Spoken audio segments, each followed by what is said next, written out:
Let's go. Nice one. Hello, everyone, and welcome to the 53rd Above and Beyond Hangout. I'm Ivanel Rodrigues, and I will be your host this evening here in Porto. There in Lisbon, we have José Maria Archer. Zé, how are you? Yeah, even all great. Still melting a bit with this heat wave, but let's get cracking. So I'm. Let me check my name. Zé Maria. Yeah, that's my name, and I'm your host here in Lisboa. And let's dig right into our ecosystem briefing. Let me introduce you to Miguel Aguiar, our own executive director at Startup Portugal. He'll be telling you all about the Portuguese ecosystem right now. Welcome him.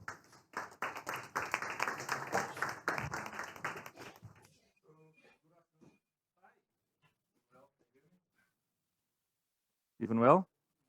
Yeah. Can you hear me? Yes? Yes, we can hear Okay. you. New haircut. Okay, so wow. So good morning, everyone. So this good afternoon, ladies and some gentlemen. Today it's all about the ladies. And welcome Porto, Lisboa, online. Everybody that's watching us online. And just to give some brief overview of what's happening here with Startup Portugal and what we've been doing in the last few weeks. Uh, we launched the Tech Foundry Portugal. Basically, this is an acceleration program for the deep tech companies, either already established, but also for some ideas and products or services that are being developed in deep tech related, of course, in the universities. This is a program that is being done jointly with Hello Tomorrow. For those of you who don't know who is Hello Tomorrow, it's a French accelerator that is completely focused on deep tech. So this basically what we do is going to do is help the ideas come from the lab to the market and to accelerate this. We understood that deep tech companies are needing some push. The market is asking for them, but at the same time, these companies need a little bit more money, have a little bit more risk, and so what we are going to do is help them to overcome all of this. This is going to be a 4 month 4 months intensive acceleration program. It's going to be done until the end of the year, and the applications are open until the June the 3rd. So if you are into this, please apply until June the 3rd. At the same time, we launched the Start from Knowledge, and basically Start from Knowledge, early seed help for students, professors, investigators, professors that are connected to the universities, and the idea is to help startups being built from the academia to and come to the market. We have a 30,000 euro ticket. That is a grant, so it's not a dig, it's a grant, and please go through our website where everything is completely detailed. And of course, the applications are open as well. We are going to launch we're going to San Francisco. We were in San Francisco about a month ago with Scale Up Now, and we are going back to San Francisco in October. This is a program made jointly with the Red Bridge Lisbon and the Unicorn Factory. And basically what we're going to offer is a curated visit to San Francisco. We are going to visit some locals that can help you improve your. So this is for companies that want to go to the United States, either to get funding, market, clients, partners, suppliers, etc. Also, you can go through our website, and everything is there detailed. This I don't know where it is, but we have a QR code somewhere that is for Meatball. This is, I think, it's the second edition the third edition that we have Meatball with us. Basically, this is for companies for our audience to connect with each other. This is a startup also that it's close to us, and I urge you to click the QR code. The next Hangout will be in the 29th of July. So if today is hot, the 29th will be even hotter, I hope. And the topic will be pitch, please. Basically, we are call for a marathon of pitches, and you are invited to propose yourselves. So without further ado, thank you very much. I'm always happy and glad to talk with every one of you if you want to after the event. So thank you for being here today. Thank you. And thank you, Miguel. Thank you for getting us up to speed. And let's get on cracking with our warm-up pitches. The first today here in Porto. And to begin, I invite Ana Carolina Peixoto, co-founder of Axios Care. I hope I pronounced it correctly. And Ana, the stage is yours to present.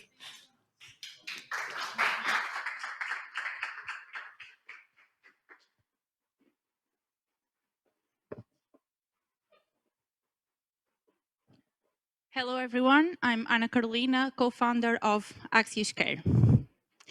The aging population is rapidly increasing, while healthcare systems face an increased shortage of nurses and caregivers.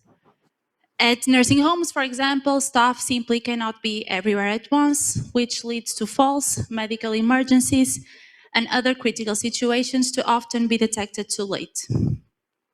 These teams need better visibility without increasing their workload. So how does Axios Care solve this?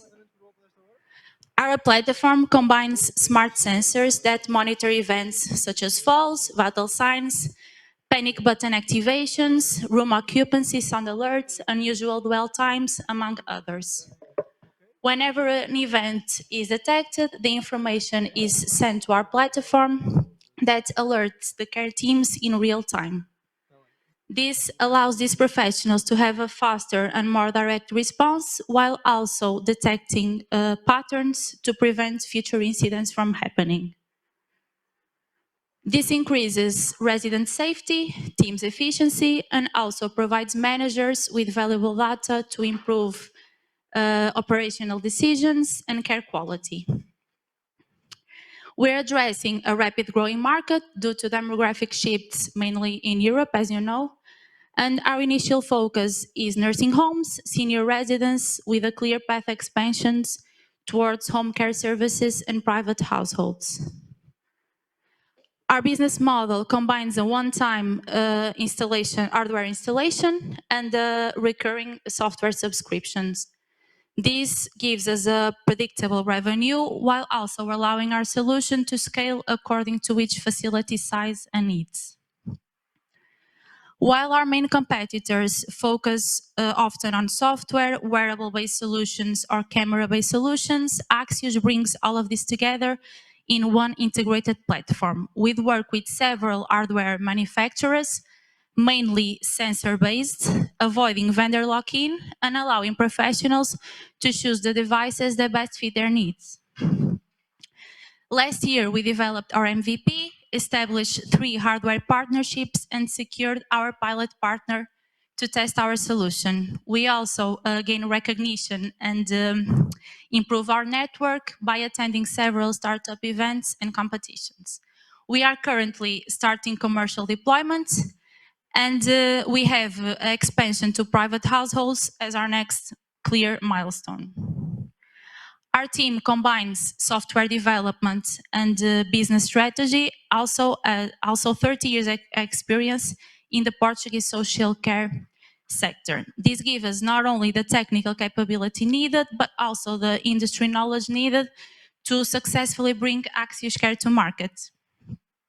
At Axios Care, we believe that technology should not replace caregivers, it should empower them. Thank you so much.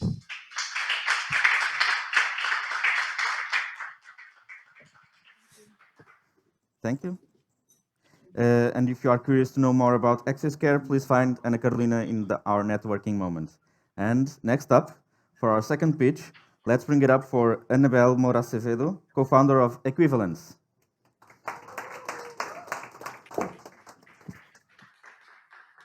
Thank you. Hello, please let me share something with you. Talent doesn't disappear by crossing a border, recognition does. Today, in Europe, more than 4 million highly educated and educated at broad professionals are overqualified or unemployed for the jobs they are doing. In Portugal, more than 300,000. And the other side is there's 4 million vacancies in Europe to be filled, and the companies are struggling to that. Of course, not every match, not every vacancy is going to be filled with each person, but this shows that we have a problem in the two sides. And we need a layer to actually understand and make a visibility and understand this talent. So to address this, we have created the equivalent profile, an AI decision-ready assessment tool that turns international experience, work, and education into comparable, useful, and local experience, used by recruiters and employability technicians, companies and organizations, and international talent itself. And this is what happens today. A recruitment team receives a foreign-year CV and they don't understand. They don't recognize the university, the company they have worked before. They don't know the career path. But with our tool, we can actually map and assess all the experience that a person brings and deliver on a profile that you can understand instantly. We map transferable skills, create percentage of equivalence, identify local institutions that match with the previous experience of a person, so you can actually understand what is the best place to this talent in this new local job market. And what we do that? To generate a new capacity for the organizations, because this new capacity comes with a greater universe of talent. And this is talent recognition infrastructure. We are in 3 markets. We're not just fitting one. Of course, we are in HR tech, but also in global mobility and integration services, and in credentials and skills intelligence. And this is not longer than a hypothesis. We already have customers, organizations, and companies to integrate equivalence into their workflows to make the visibility and action on this international talent. Through our business model, first the B2B, as I was saying, to companies and to the local government. But also we deliver our tool to people who wants to actually acquire, understand how their profiles can be matched in the country that they want to go. And we already have, in less than a year, we already have more than 390 users, 26 nationalities, 60% of them are highly qualified, and we won the Lisboa Innovation for All, the biggest social innovation challenge in Europe, led by the municipality of Lisbon, in the category Integration of Immigrants. We are community-based. We're already working with companies and organizations that see international talent as an asset. And behind this, a team of 3 women, 3 Venezuelan women, who not only have more than 50 years in technology, development, product, and impact, but also through our own migrant experience, we are creating the infrastructure that we want to exist. And I led you this, the different equivalence is different expressions sharing the same value. Thank you.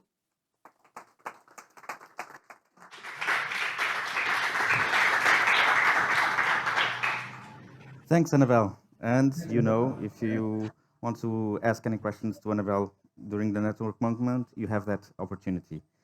And now let's move on to the panel discussion, which is all about women entrepreneurship. And here in Lisboa, please welcome Isabel Holgueira, co-founder of Femtech Portugal, and Silvia Mota, co-founder of Moon Capital Fund, and who will be joining us in Porto, Manuel. Zé Maria, here in Porto, we have a powerhouse of guests as well. Clara Gonçalves from TechEver. And our moderator for today's discussion, the lady behind excellence strategy operations, Madalena Cardoso from Startup Portugal. Hello, everyone. I'm very excited to be here today. Hello, Lisbon. How are you? Very good. Can you hear me? How is it going? Good? Are we good? Yes. Yes. Yes. Now I hear you. Now I hear you. So thank you, Zé. Thank you, Ivanuel. Thank you, everyone who's coming here. I'm very glad to see a full room to discuss such an important topic. I saw that in Lisbon it's super full as well. So I'm very excited to discuss this topic with you. I would like to start by stating that I know that we're all tired of hearing the numbers. I know that we're all tired of stating the gap. I know that when we go to a panel discussion, we usually hear the same numbers, the same quotes. We know that less than 2% of VC capital, venture capital in Europe goes to all female funding teams. We all know that also at pitching moments, we hear mostly to men, we ask about the upside and the growth of their companies, while to female companies, we mostly ask about the risks and the downsides of investing on their companies. And yet we also know that female funded companies still generate more revenue per dollar invested than male led companies. But today we're not here to repeat the gap. Today, we're not here to repeat the numbers. We are here to ask what actually closes the gap. And that's why I brought to the stage three wonderful women who I believe that have built, have led, and also have scaled in startups, incubators, VC, corporate, and I would really like to get practical today. I've also shared this with them. I would also like to, so my job today, I think that will be to ask the provocative questions, ask what actually moves the needle, how can we change the outcomes, and what actually gets more women funded, more women building, and more women sitting at decision-making tables. And I can't think of a better set of speakers to talk about this with. Just a quick note before I introduce them. Actually, when I was preparing this panel discussion, I don't know if you're aware, but there's an expression in English for a panel discussion panel full of men, which is a manel. And I looked up what's the expression for a panel full of women, and I didn't find it. And I think that says a lot about the discussion we are going to have here today. But jokes aside, I really believe that men are very important in this discussion. And I see some men here in Porto, I see some men here in Lisbon. So I welcome you to join in this discussion and also ask some questions and get involved in the solution. The important thing, introducing my guests. So in Lisbon, we have Isabel Holgueira, as Ivanuel presented. Isabel is a founder, an angel investor, and an ecosystem builder. Her career spanning Luxembourg, Spain, and also Portugal. She leads fundraising and partnerships at Femtech Portugal, and she has worked at organizations like Unicorn Factory Lisboa and EY. Now she's currently focused on building the funding infrastructure that lets women's health innovation actually scale. Right next to her, we have Silvia Mota. Silvia started her career at Mota and Gil, one of Portugal's biggest business groups. She started as a civil engineer, worked her way through operations, was a part of the group's expansion across Latin America, and eventually became CFO. She then started working on innovation, and she currently is the CEO of MEX, which is the group's transformation and investment arm. And she's also the president and CEO of Emerge Real Estate. Most recently, she founded Moon Capital, which is an impact fund tackling the female funding gap, not as a social cause, but as a severe market inefficiency. Last but not the least, right next to me, I have Clara Gonçalves, Director of Research and Partnerships at TechEver, one of Portugal's unicorns. Clara trained as an engineer and holds an executive MBA from Católica Porto, and she has spent 20 years bringing science out of the lab and into the industry. She co-founded Indutive AI and spent 13 years leading UPTech, where she helped building an ecosystem and supported over 500 entrepreneurial projects. So thank you to the three of you for coming today. Thank you for accepting the invites, and thank you for answering the questions that I will put and also the audience will have. So to start off, Isabel, I wanted to understand. So when you went from tax law to building a community that advocates for women's health in Portugal, what actually was the moment in which you realized you shouldn't be like doing actually tax law and switching into helping women? Sure. First of all, thank you so much for having me, and it's wonderful to see the room full of wonderful women and men, because I've been also in a lot of these type of events, and there is always, when we put in the title women, then it's like, where are the men? So I'm glad to see here some men as well in the room. But back to your question, that was some years ago, and I know that is not like the linear path, like what is a tax lawyer by education actually building a women's health initiative, right? And I think when it happened, it was in a moment or in a transition where I was really discussing internally a lot of and questioning a lot of things, a lot of values, a lot of beliefs that I had. The definition of what is actually succeed. I was actually back then already with 2 careers, 2 masters, working already in Luxembourg in a multinational group.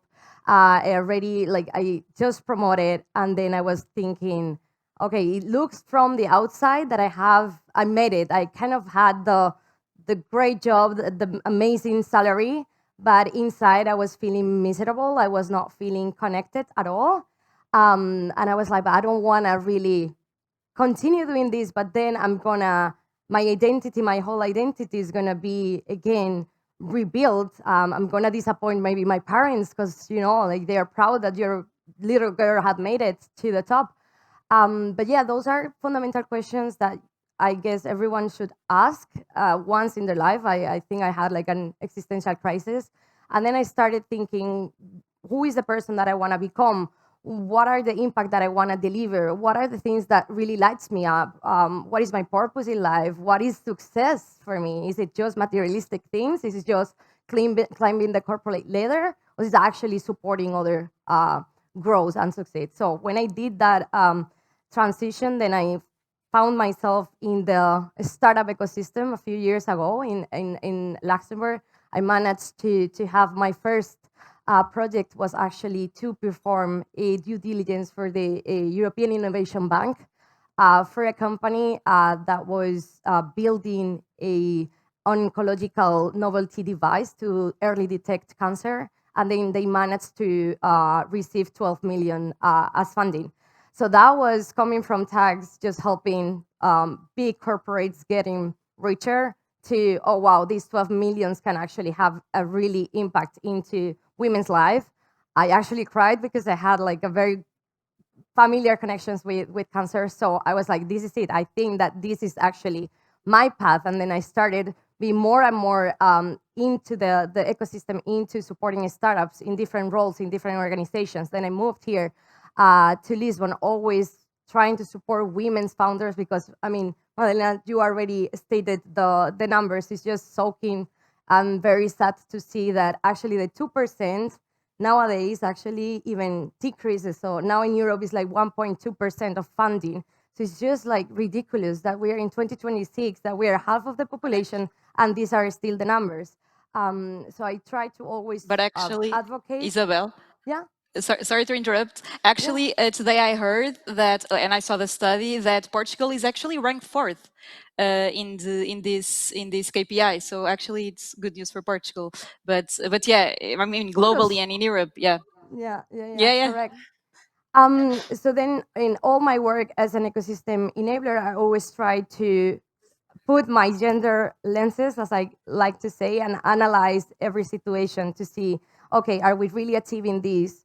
And are we achieving a gender equality and equity when we are launching an initiative, when we are doing panels, when we are looking, and then we're analyzing a startup to fund that wants the funds.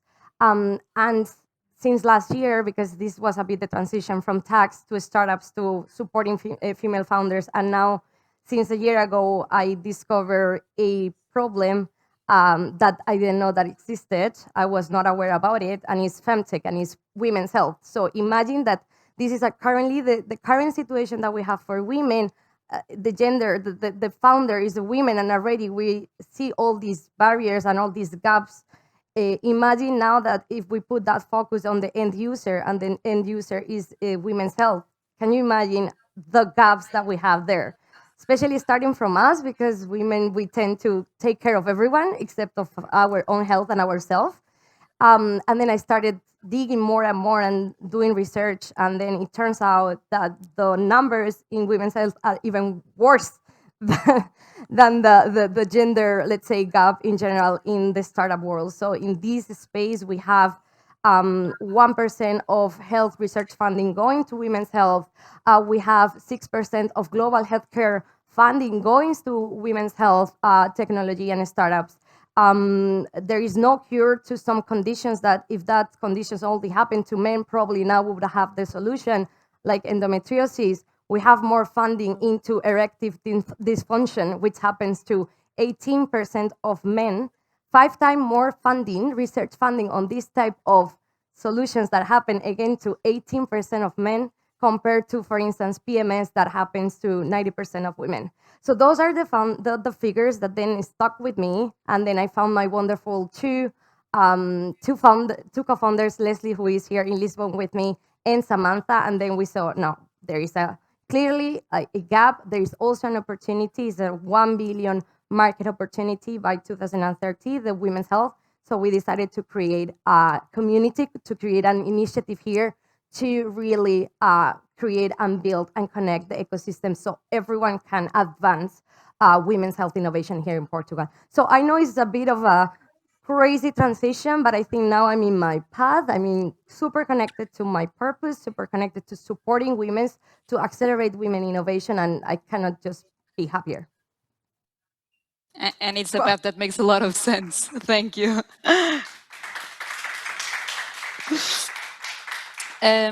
So Sylvia, a little bit differently from Isabel's path. So you built your career inside one of Portugal's business group, as I mentioned, with a strong support structure around you. What made you look outside and think, this isn't like this for most of the people, and I should create something like Moon Capital? So it's different. Hi, everyone. Thank you for having me also. But it's different, but it's not a lot different. Because what made me, I was saying like, oh, maybe we're soul sisters because our stories is so much like mine. So basically, I grew up in an environment. I'm civil engineering, so a construction company, which is super traditional, lots of men, very few women. So quickly, I understand I would be alone in most of the rooms I would be for a long time, and in some ways, it didn't felt wrong for me. It didn't felt wrong because I thought that was it. So I had to align with that. I had to make myself being more manly. I had to be I had the right language for the right context. So, but I have several experience after I grew up through the company, and then I thought, okay, this is something that happens in the construction world, in the sites. That's the reality. But then I go for the financial area, and then I get there, and it's the same. So every time a few men, a few women, just men, I get engaged. And then that started to trigger me about how things were working and also to challenge me as you grow up and you start to have a voice and you want to position yourselves, you start to understand that sometimes you really have different ways of seeing the world. You take care and you think of things are not so obvious in a room full of men. And that I understood it wasn't a bad thing because that allowed me to differentiate. It allowed me to see what it wasn't being seen. And that's also started to grow up on me. And I found it like strengthful and opportunity. Then I shift again for another environment. I come to be at MEX, at the real estate. I started also an energy project, and suddenly all these themes about women were coming around. Everybody was calling for energy. We have an energy panel. Sylvia, do you want to go to energy panel? We need a girl, a woman to go to the real estate panel. Now you have to go and talk about them. You say, oh my God, where are the others? And there aren't others. And there wasn't. And I was like, okay, so we need to do something about it. So I started to building up on this thing about having this purpose also to bring and give visibility to other women that were around me and giving that opportunity to create that path. Also internally, the companies, I don't know if you have this notions corporately, that you are started to be obliged to have some quotas. So the space has to be there, but it's a very difficult challenge. I'm in an 80-year-old company, so super traditional and manly. There is already lots of women. We have 30%, but it's not enough if we want to make it grow up on the ladder. And then if we need to have board members at higher, we didn't manage to make this challenge in reality, and we're fighting for it. So, and then I also understand, okay, it's probably much more difficult to make this and give these chances to women in such a consolidated companies. It will be much slower, because the spaces are taken, things need to be felt fair. So I thought, okay, maybe a way to do this would be to look around and see where are the other women that are building their own projects, that have their own capacities to lead and invest on those women. So that's basically Almun Capital came into to our minds and to my mind that this was an opportunity to create that impact. But obviously, as a civil engineering, I'm also like, it's part of creating a solution. That was part of the solution, but obviously this has to be sustainable, and it had to make sense, because in reality, what we wanted to show and what I believe was, I really wanted to convert this idea of what I understood that was the capacity of women to influence and to change businesses, realities. I wanted to show that this was bringing a capacity to create true value, economical value. Because also a thing that I also understand in everything that I built, the strongest power that there is in this world still is money. Where there is money, there is the power of change. If there isn't money, it's very difficult for things to change, because you need money to build on things. You can have all the purpose, you can have all the dreams, you can have all the initiatives, you can have all the inspirational talks, but if we weren't really acting on it and being able to bring this power onto promoting these businesses and be able to understand what is the business proposition that it's behind without judgment and with a common language, that was the opportunity. And then again, not wanting to go to the numbers, but if things are coming more to the conscience of people, that numbers are showing where women are involved effectively, companies become much more efficiency, the results are visible. So this is an opportunity also for investors. So everything was kind of matching, like you said. Again, the thing, if you look about evolution and generations culturally, so we are not going to change the past. It is what it is. Things were on way, but the power was, let's say again, the money in man's hands. So when you have the power, you decide where you are located. You know what you want, what you need, what makes sense for you, where you want to invest, what you want to buy. But there is currently a huge global shift of transition of money and capital from man's to woman's hands.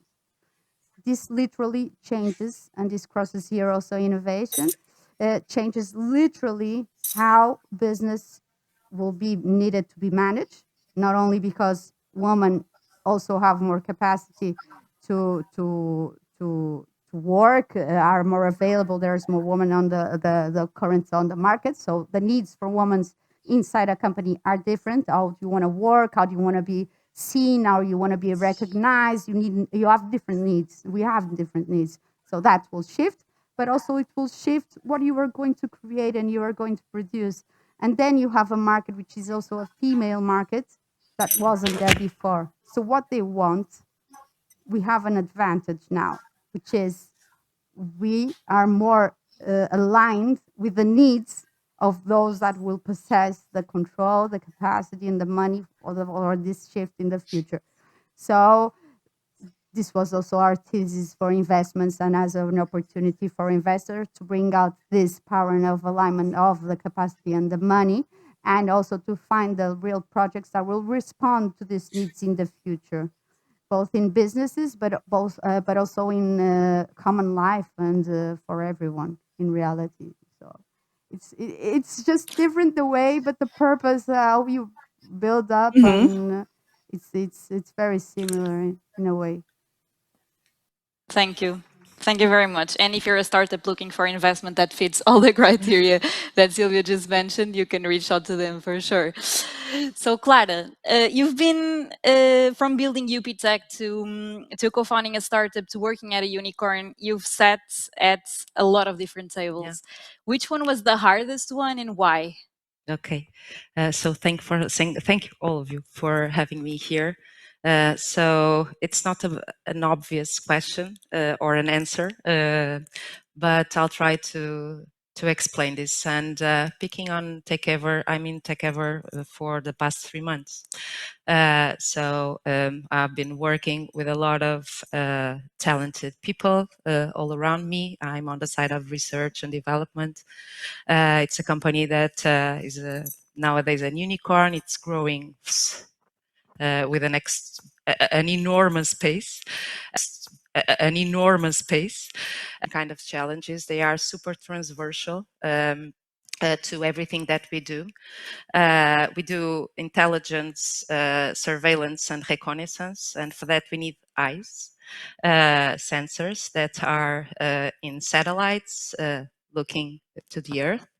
And we also have drones that fly all over and also have those eyes to see. And there's the other layer of the communications, because what we see, we need to communicate and we need to create intelligence all over in order to decide well.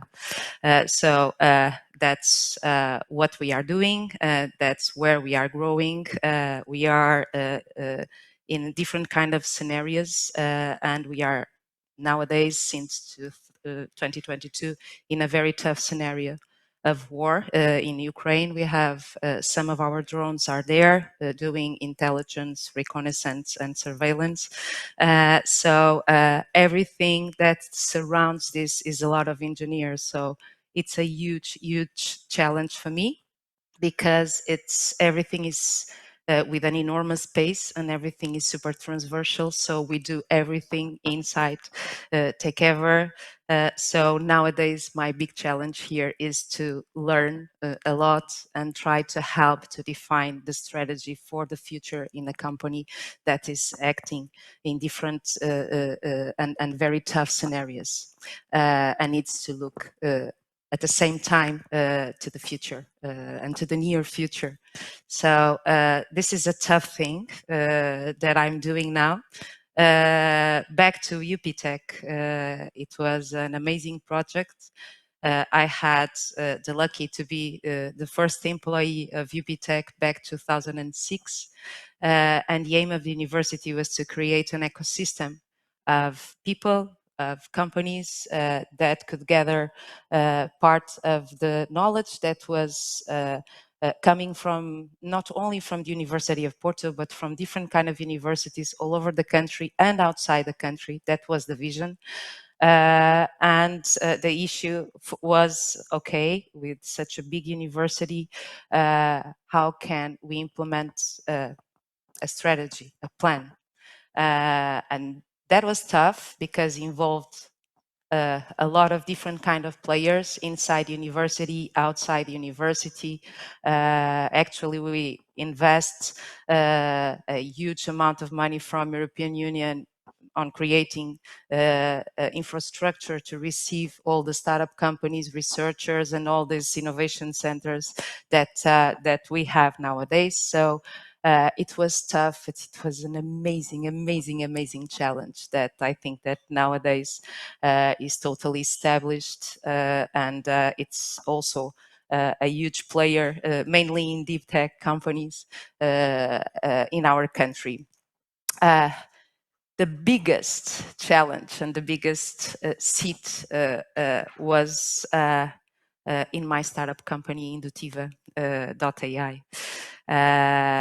Because creating a startup company, it's tough, but it gives you a lot of energy you are developing a product at the same time you are testing that product, and you are reinventing a lot of different kind of processes. You are reinventing the product almost every day. You work with a talented team. You bring that team. You have that opportunity to choose your team, to choose who you want to work with. It was amazing for me. Really, really, I was used to create projects from scratch, but this gave me those 5 years gave me a huge satisfaction regarding with what I was doing and who I was doing this with. And the tough thing was that we had to hand with Indutiva at the end of the past year. We could not manage to reach a second round of investment, and then things blow up for different kind of reasons. We had clients, but it was not enough. And the big thing there was to finish with something like a dream that was a common dream shared with my co-founders and with my team, and say to my team, okay, this will end, and how can we help you? It was super, super, super emotional. What we decided to do was to be focused first in our team, and we could manage to have different kind of friends in different kind of companies all over that brought this team to their teams. So it was great to do that. But all the process, even until today, was really tough to manage. Really, really tough to manage. We have a lot of lessons learned. Nowadays, you say, okay, if I could change 1, 2, 3, 4 different kind of things that we did, but things happen this way. It's tough to manage, but it was another great experience. I think that we all, me, my co-founders and my team, we all learned a lot with this bad experience. And really, really, it was the tough one. The tough one. And thank you for sharing. It must have been super hard, but I'm sure it made you I grow think it's super in some important ways. to share. Also to share, 100%. Mainly this kind of examples, because in entrepreneurship we are all the time talking about this is great, or in enthusiasm, and there's the other sides, and the other sides for us, we could manage and we could plan on ending Indutiva like this, because really 1 year ago we decided to let's do a plan if this thing cannot manage to go through, and that is also tough. Yeah, thank you for sharing. My next question is open to the panel. So I would like to understand, I mean, probably a lot of people in the audience consider themselves allies in gender balance. At least I hope so. And I would like to understand like 1 or 2 or 3 things that actually makes a bad ally and a good ally. Maybe we can start with you, Isabel. I hope everyone that is here already made the effort, no, to come here and listen and be open and learn and be curious.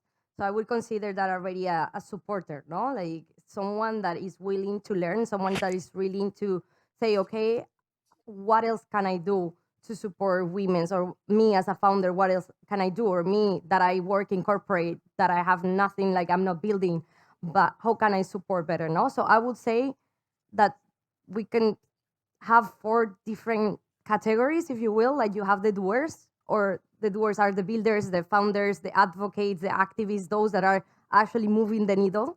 Then you have the supporters. I think everyone that is here already, taking the time, taking money, taking efforts, making things happen, supporting the doers, that's already a good ally to my view.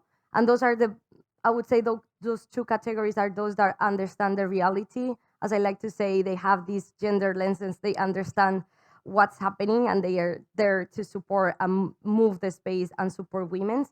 Then you have the third category, which I would say are more unconscious. They live a bit unconsciously, or it's not their battle. It's like, okay, I'm just living, I'm a man, or like, but they may be a bit curious, or they may be open to learn and to support. And those are the potential allies that we should bring, because they don't have these glasses, they don't have the gender glasses. So how can we actually educate them and bring them into supporting women? And then you have the fourth category, which is like, let's not waste anyone's time, which are the likes of like, but why do we still need this type of spaces? Why do we still need quotas? Why do we in femtech?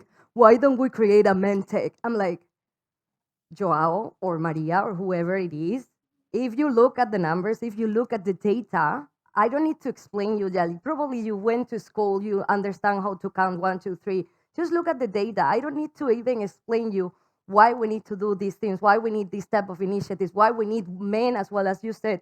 We need the people in power, the people with capital, to also be supporting the cause or supporting the movement and advancing and moving the needle. So let's not waste time on that type of bad allies or people that are just there blocking and not supporting.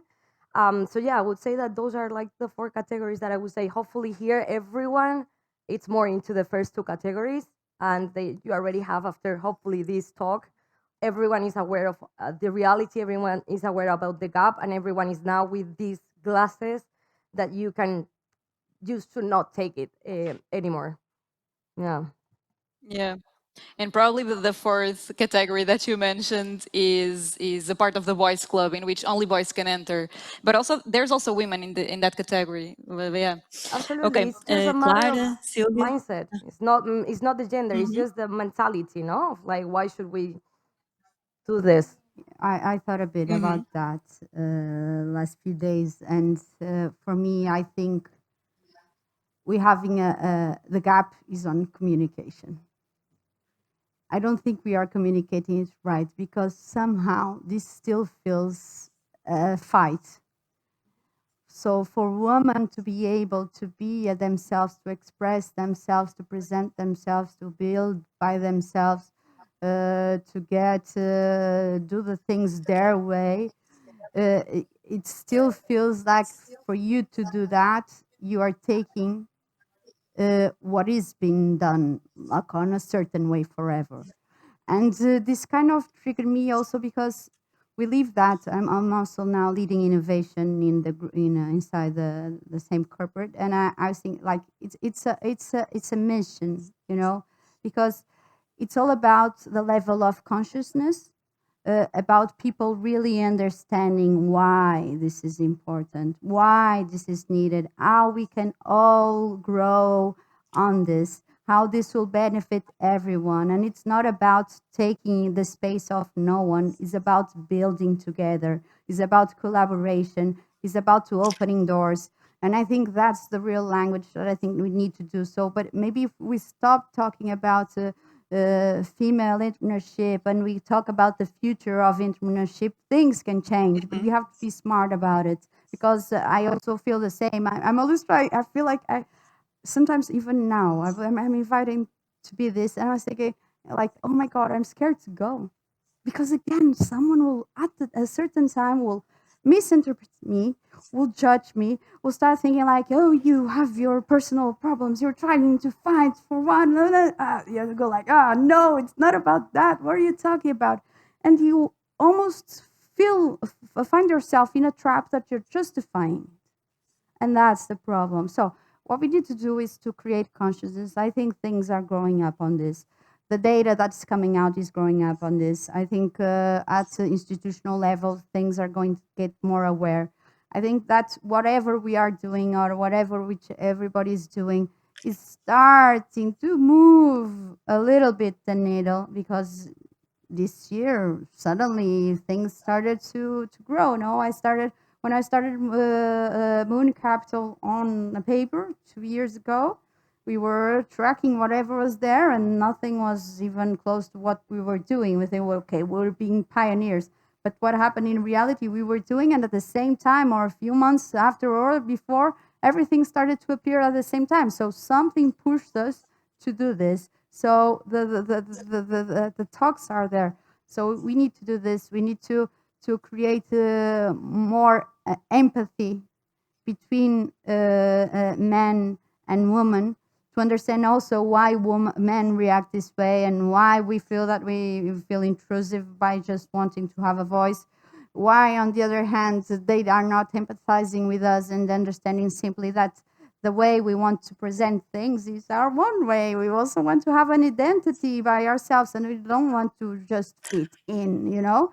And I think that's the thing that we need is consciousness, empathy, and good people that that are aligned and that do want to do things. Then the doers are obviously the key. No, we all of us that are here, us, you, everyone, we could stay on our lives and go and do a certain job. I have so many things to do as well, but somehow we are those people that, even though we want just to do a simple thing, we can't. It's on us. So we are like this little army that's growing, and this kind of people that in reality shift the needle. We are the people are the ones that shift the needle, and that makes things happen. These people For that sure. that came to the world with this need to do something, this need to find a purpose, this need to fight for something. So it's on our hands, on everyone's hands, and to be really stubborn about this is also a process. Really resilient on this. I like.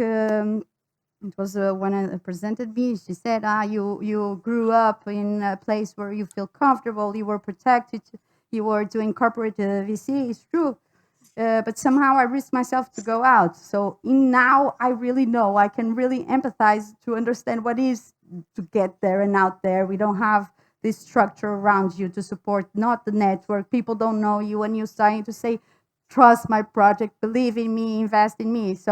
So this is like the first impact of getting onto the real world, and to understand also how this is processed. So at some time I thought, okay, now I understand the 2% cap. Now I'm part of the 2% cap. It's real, because it's difficult to have this conversation when the level of consciousness why we want to do this isn't still in the mindset of everybody, and it's there. People are thinking still very little about what is to invest on a woman, because I sometimes I also very not structured. I go everywhere, but in reality, I also I believe in the end we're changing the world, because you have so many things, social causes. You have children that cannot have afford education. You have women that still are being violently treated. No, so when you give capacity for women to be free and autonomous and create space for them in the world of working and building, this it will decrease as well. So all the world will be more efficient in the end. So I think there are so many edges to take on this, but I just need we need to start to tell the full story, because we just say like, Yeah. oh no, the quotas, we want a space. No, it's not about that. It's about all It's a of this, system. you know. It's a systematic failure. Thank you. Thank you, Sylvia. Clara, anything to add? Good, bad Yeah, I allies? agree with both Isabel and with my colleagues, but I'm not so positive, really, because the geopolitical situation of the world leads once more. I think that we are going back in everything that we won in the past 50 years or 100 years, whatever takes the evolution. I think that the world lives from role models, you know, and we don't have nowadays. Of course, that we have Europe, and the conditions in Europe are totally different. But when you look to Latin America, when you look to Africa, when you look to Asia, even when you look to the United States, you can see that the things are going back. So I don't have the right answer because I really don't know to tackle this problem because it's a huge, huge, huge problem that we are facing today. And is leading to all this idea of being equal, not only with women, but different genders, different racial, different aspects, diversity. I think that we are going back. So I'm really not so positive. I think that we all have our role. I think that regarding with what my colleague said, of course that we have a role. We are also role models. We have children, so we need to empower them. We need to give them the right values. We have teams, we work with teams, we work with people, we have friends. This is an important discussion to have. But as far as I see, with everything that is surrounding the world and everything that is happening, it's really tough to believe that we are going to keep moving forward as we moved in the past years. And thank you for sharing the reality check as well. I think it's important also to have a reality check. Just to close, because I'm already receiving threatening text messages from each one of you, very, very short. If what can anyone in the audience do to promote gender balance? Like just one tip. If anyone in the audience could do something, what would it be? In a very short sentence, please. Do you want to start there in Lisbon?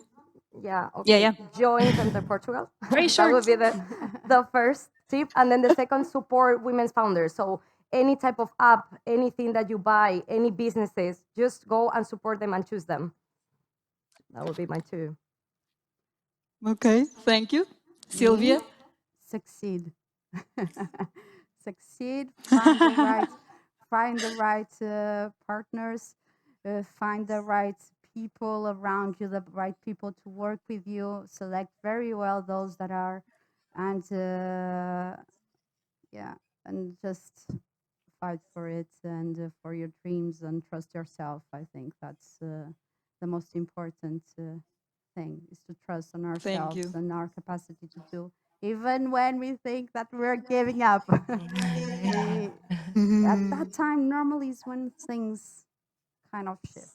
So, Clara? Bet on education. Okay. That's my So tip. thank you. Thank you, the three of you, for making it super small. So now we're opening the questions to the public and also online. So any questions in Porto, Lisbon, online? We have one here in Porto. We're just grabbing the mic. And please say your name. Hello, So we know thank who you you are. for sharing your insights. It was very valuable. I'm Carolina. My question is regarding, like, there's three resources very important. So energy, time, and capital. We know that capital, as the numbers state, are more on the men's side.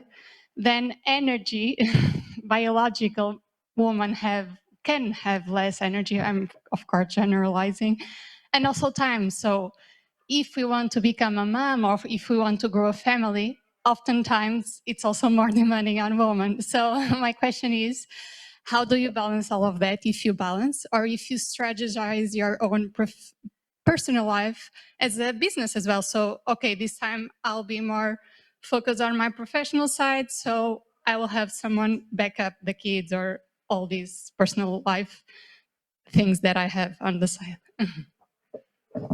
That's my question. I can jump in on Anyway. the energy. So biologically, women are. Do you hear me? Okay. Yeah, go. Women, it's not that women, we don't have less energy, we're just cyclical, right? So we have the follicular phase and then the luteal phase. So what I would recommend, maybe when we are talking about energy, is when compared to men, maybe biologically, biologically, is that men may be like tractors because their hormones are just like linear. Us, we are like Ferraris because for the first 15 days, we can be on fire and we can do things and we can be productive and then we can just are more confident. We can just pitch and try to close the fundraising maybe in those 15 days.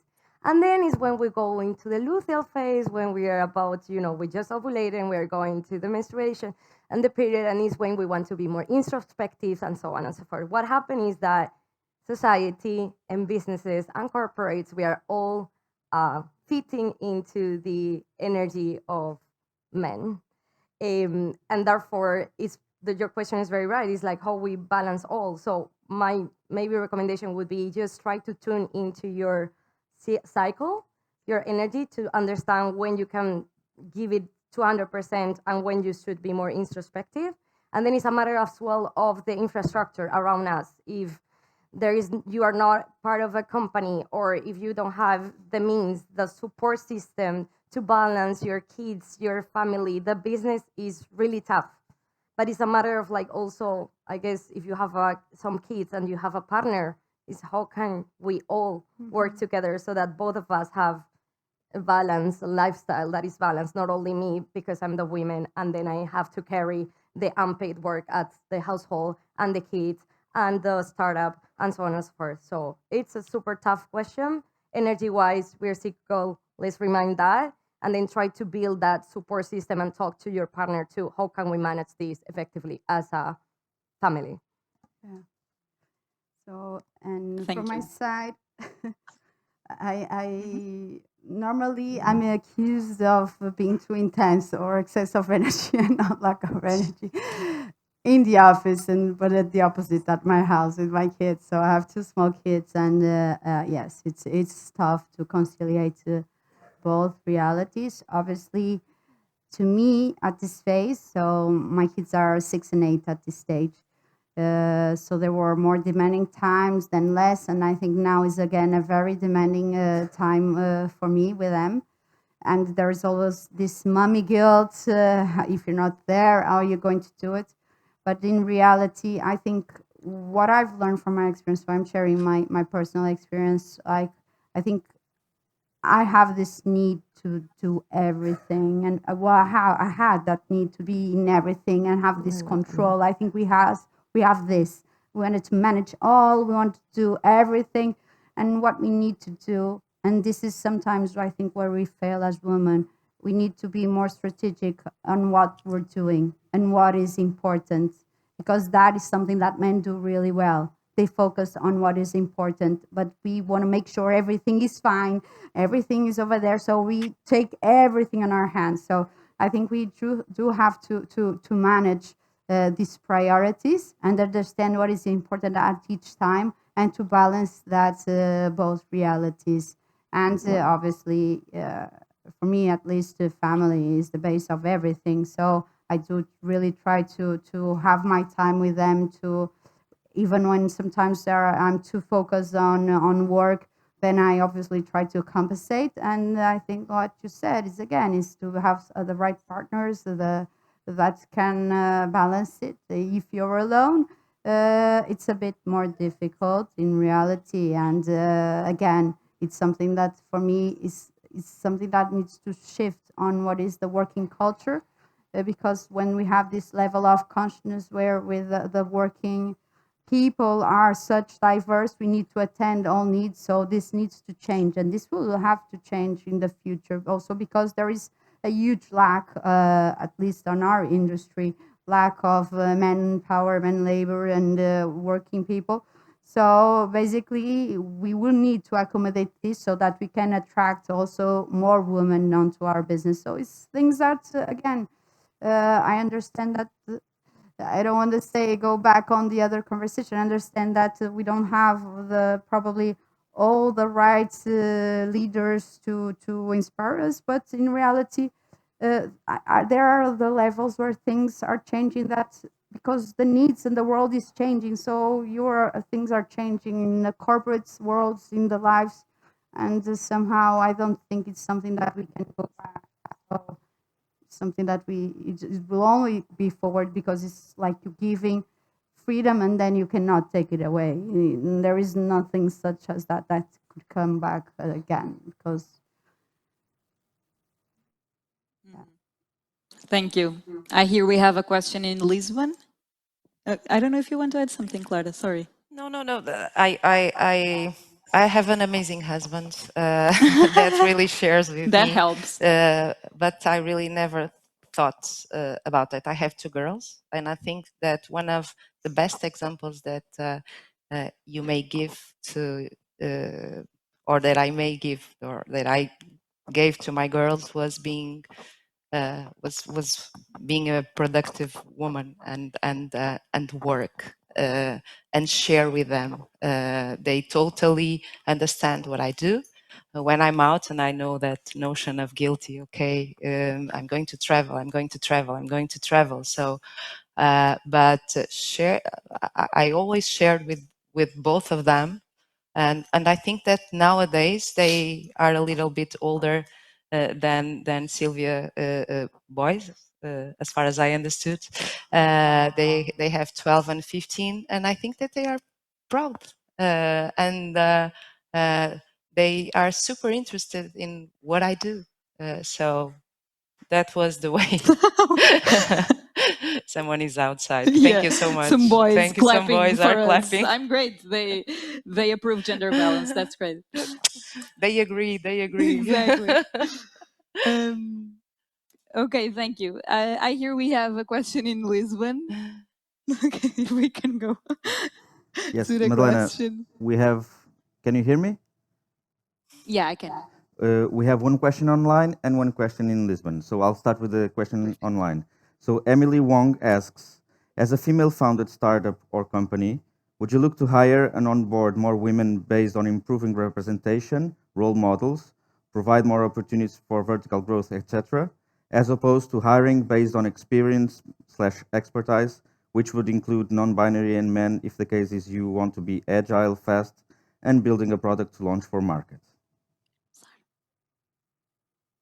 Clara, you want to start? I can start because I brought a lot of people to my team, and I really never thought if they were women or men. Really, actually, at UPTech, and I realized that after all my team that was supporting me directly were built by women, but but that was not something that I really planned, and I really didn't thought about that. But in related with all the roles that I had, bringing people to the team depends on ownership, on talent, on being expert in some areas that we need. Regarding the profiles, if we need junior or senior profiles, I really never tackle that. Someone wants to add? Do you want to add something? For me, it's also all about meritocracy and the capacity to build on whatever we're doing. And obviously, but just as an example, when you're a woman, the same way as there is sometimes more empathy when men are selecting, sometimes you have this empathy and this happens. So it's also an opportunity to, by being a founder, you are probably creating more opportunities for women because you will create this empathy on selection that will do exactly the opposite effect that what is happening now, because selection is made mainly by men. So, and this is natural. But I do believe in diversity. I do love to have it, both men, women, but also different nationalities, if you can, to involve all different craft of people with different backgrounds and experience. I think all this, but it's a bit how I think we should build on the world, on a project, on an idea, on a creation, or whatever. To have all these different kind of inputs, it's always positive. So it's about people, the right people, to have the right capacity to build in whatever not. I don't really also think of that, but now I think more than before. but just as a mindset for understanding better the world and how should we manage it, not as a decision of criteria of an obligation by itself. I totally agree. Thank For you. me, it's target diversity. And then when you see an imbalance, when you see that 90% maybe of your staff, of your team, it's women or men, then there is an imbalance there. Yeah. So maybe just start considering diversity. It doesn't need to be necessarily all team women form or men. No, it's just diversity, different nationalities, as you say, race, because that will bring you more different perspective, different experiences. And you can find talent everywhere, regardless of the, I would say, the gender. So tackle and target the diversity. Thank you. Should we go to the last question, Yeah, so Maria? one question here in Lisboa. Hi, everyone. Thank you so much for coming and for to Sora Portugal to offering this space, because it is very needed and it's very useful to have strong and wonderful women speaking to us. My question is regarding failure. I think you all have faced failure at some point in your careers or even in your personal life. In your personal lives, I think compared to men, women have less more a harder time when facing failure, because nobody taught us how to be rejected, how to overcome a situation when someone says to our face, "We don't like you." When men are literally built for that, they know it's all about the odds. When you've been into these situations, what has been your inner conversation or your inner dialogue to overcome these situations and understand that failure is just part of the process and it's not the reason why you need to retreat completely from your efforts? I can, Okay. yeah, super quick.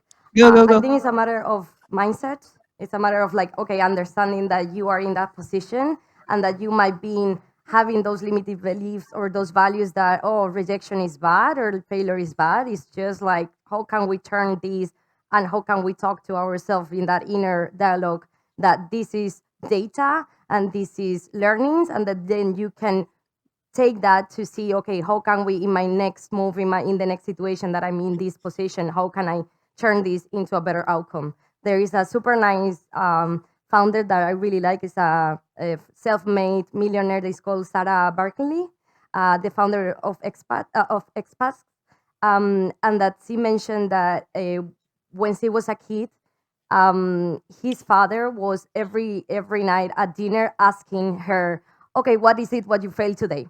So if you as a kid, you have that reinforcement from your parents, and then you're like thinking, oh, dad, I failed today in the school, this, then you start shaping a different mindset. And I think that is the key. It's just like really celebrate the failures. Like with my co-founders, every time we fail into something or we are rejected, we say, oh, another no, great, okay, let's move on. And I think it's a matter of changing a bit that impose mentality or limiting beliefs that is just because of the genders. I agree. I don't really associate this feeling for being man or woman. I think I saw men reacting really bad to failure and women making it just stronger and moving ahead and reinventing themselves. So I'm going to focus on that. And I think us as women, when we face failure, I think we have characteristics that allows us effectively to turn it around. No, we are creative. We know how to join pieces. We know how to see things in an holistic way. So every time I felt a failure, when I look back, I always feel it came in a way just for my my way to be better and stronger. And that was always leading me to something new and even better. So I just think that we should take failure of the world's words and believe, no, it's part of experience and of growth, and there is no failure. Failure is a learning lesson, you know, it happened there, but you just need to keep building on it, or to really understand that if it's something that is not there to be done, you need to tackle something else, and this capacity just to know, to move forward and not to give up or to start to building something new is something that needs to be developed individually, and that's where we need to push ourselves at that time. Okay, don't give up, go ahead, but yeah, I understand what you're saying. But being one of 4 kids, I had to learn since very young to face failures and challenges. So it's about that and pursuing whatever it's your dream, your mission, your ambition, whatever. Yeah, it's part of the way. Yeah, I totally agree with Sylvia and Isabel. It's a matter of mindset, and okay, let's look at the failure as a lesson learned. But it's one thing that we discussed when we were talking. I truly think that women in general, they prepare themselves much better than men, and that is also to avoid failure. It makes part of us. It really makes part, and we really need to work much more. Not because we need to, but or we are not capable, but to prove that we are really in the right position or doing the best thing when we are being observed by men. That's my 2 cents here. Sorry. So thank you very much, Claire. We have what? We have another question. Yeah, online. Just before you go, you have another one. Okay, So many questions. will be the last one. So from Flor Suarez online, did you face some limitations in projects, decisions, or cultural shifts working with investors? There is no one to address, so anyone who wants to tackle Can you it? repeat? Sorry. Yeah, I can. Did you face Did you face some limitations in projects, decisions, or cultural shifts For while being- working with investors? for being a woman? I believe so. The question didn't Okay. state that, but I believe Okay. so. It's the theme of the topic. No, truly. Regarding with investors, no. I talked with a lot of investors in the first round. We were invested in 2023. It was our seed round of investment, and I truly didn't felt. So. Great. I don't know if my colleagues Okay. felt. I'm not sure about that answer, to be truthful, because, like I said, when I started the Moon Capital, like here, which is a project, was in reality that one that I had to pitch for investors. I truly believe that I had a very well thought investment thesis, but somehow it's also something that is new. It's innovative. There isn't on the market. Isn't something that we're talking. So I don't know if it's about me being a woman or being a different kind of project, or if it's my background not being having previous funds, because I thought that was a lot of the conversation. Or maybe when you have a bit more track record. So, but in reality, I didn't felt it ever directly, and so everybody really love it. But in the end, or they're still waiting, or they will invest in the future, or probably they don't. But there wasn't any feeling, specific feeling about me being a woman. But somehow when we see the numbers, we think about it like, okay, well, is it for me being a woman or not? But I don't want to believe that, also because my first round was a very close round, so it was the people that knew me, or if they don't knew me, they were close by. But sometimes there is also, I think, the risk of creating something new. I think that's here. It's very difficult at this stage for both startups, and I see Moon as a startup as well, to figure out if it's about being woman, or if it's about being the project, of it's being about the perception of risk and the risk that people want to take or not at this stage. But that the numbers show this reality is true. So I don't feel it, but the numbers say something. So I don't know what's the real answer on this. But in the end, I think I did a thing at the time. I understand all the talk about the failure and the despair, because I'm fighting for this, because obviously the ambition it's 75 million, and we started small, and we've closed already our first deal with and we have 5 million to invest at this stage. So we still have here a process to go. But what I had on this challenge was a bit to understand what is the comfort zone between finding those investors that are risk taker, that are visionaries, that understand what we're doing, and that are able to do this at this very initial phase, or we need to be very resilient and trust ourselves and start small and grow on it, and at the right time the right people will come.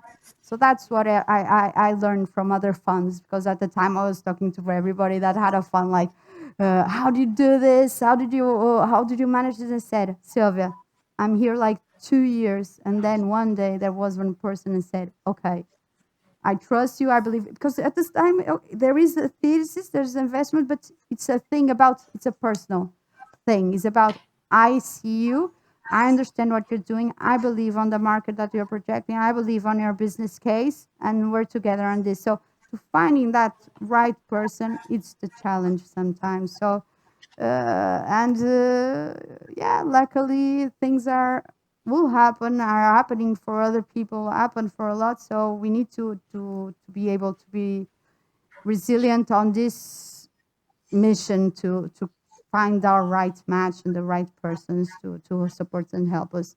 Those that believe because we're women, or those that believe because they trust us as entrepreneurs, or those that believe just because they believe that is a market opportunity, whatever is the reason, the most important is to find that match at the right time and to have that support.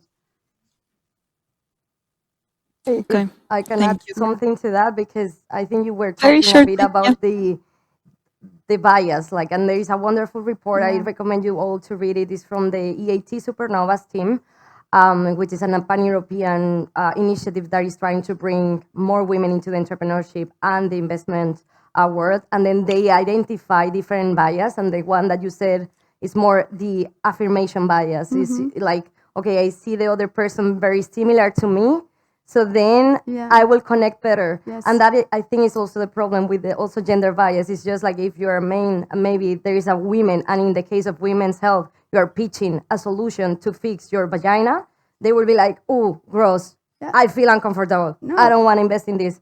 And this is a bit what is happening in femtech, especially. Yeah, In femtech, male investors are a bit resistant, because then there are certain topics that you need to discuss, like vaginas openly, or like, you are having a baby, you are just like delivering a baby, and they just don't relate to that. And that is a bit the unconscious bias that they need to No, see. and And then the that's- excuse also, sorry to Sorry, interrupt you, sorry.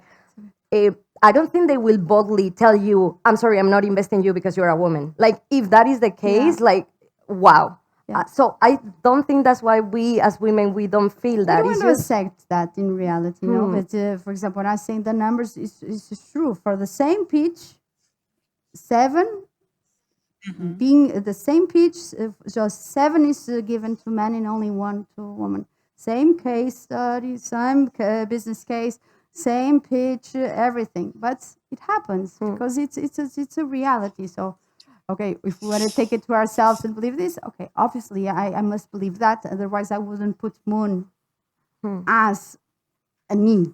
So yes, there is something, but when it comes to us and you put it on that way, in reality, you start thinking like, okay, they didn't invest because I'm a woman, yes or no? Okay, so that becomes tough when you start to go onto that reality when you put it on yourself. So I don't think they will ever tell you in your face. They will give you other excuses. Like in the women's health space, it's like they say, "Oh, this market is very niche." End of the conversation. How can it be something that is for the 50% of the population be something niche? So I think they will maybe find, excuses. Otherwise, how can we, as you said, how can we match what we're feeling and what we're perceiving versus the actual numbers? So there is a lot of unconscious bias that's why we need more investors. Currently, I think it's 17% of investors that are in VCs as GPs. We need to increase that so that then this affirmation bias can kind of somehow be tackled. Yeah, thank you. I would be here all night discussing this topic for sure, but we can't, unfortunately. So I will have to ask you that all the questions are asked during the networking. So thank you very much. Thank you very much for your generosity and for your openness during this panel. A round of applause for these three amazing women. So just to close, I want each one of you to take home these tips that we shared today and promote gender balance, be a mentor, ask for mentorship. As they said, educate, go around and ask for education. Also be successful, as Sylvia was saying. And thank you very much. And now back to the hosts. Thank you for this amazing conversation. As Madalena said, we could be here all night speaking about this, and in fact, we can keep being here because we are now have the networking panel. Thank you for our guests. This is a hot topic that we need to discuss more often and in more places. And by the way, about more things, we have a lot of new programs, new opportunities waiting for you on our website at startupportugal.com. Do not forget to visit, to apply. The deadlines exist and the opportunities fly. Others come, but these ones you shall not miss. Zé Maria, by the way, who do we want to thank these amazing Hangouts for? Yeah, well, Manuel, I invite you and also both venues here to give a big round of applause to our partners. So Porto City Council, Investors Portugal, 351 Portuguese Startup Association, Ferroviário, Workin, UPTEC, and Sograp, and Superboc Group. Thank you for them. And it was a pleasure to be your co-host, Manuel. Let's mingle with a drink in hand. Let's network.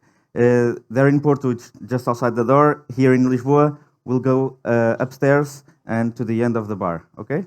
Well, thank you. Thank you all. Thank you.